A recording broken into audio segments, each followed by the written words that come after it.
ఇంత చిన్న పక్షి అంత పెద్ద పక్షికి తిండి పెట్టుడేంది? అయ్యో, దీనికి ఏమన్నా దెబ్బ తాకిందో లేకుంటే బీమారు వచ్చిందో అనుకుంటున్నాం కదా. కాదు, వయసు అయిపోయింది. ఎగిరి ఎగిరి రెక్కలు అలసిపోయినాయి. వాటి పిల్లలే వాటికి ఆహారం తెచ్చి పెడుతున్నాయి. ఇగో ఈ చిన్న పిట్ట తన తల్లికి కొసిరి కొసిరి వడ్డిస్తుంది. ఎంత ముచ్చట అనిపిస్తుంది కదా.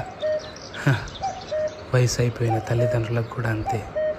ప్రేమతోని టైంకు బుక్కెడు పెడితే అంతకు మించిన ఆనందం ఏముంటుంది, అంతకు మించిన ఆత్మసంతృప్తి ఏముంటుంది? అంతే కదా. ఇంత చిన్న పక్షి అంత పెద్ద పక్షికి తిండి పెట్టుడేంది? అయ్యో, దీనికి ఏమన్నా దెబ్బ తాకిందో లేకుంటే బీమారు వచ్చిందో అనుకుంటున్నాం కదా. కాదు, వయసు అయిపోయింది.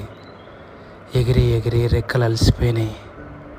వాటి పిల్లలే వాటికి ఆహారం తెచ్చి పెడుతున్నాయి. ఇగో ఈ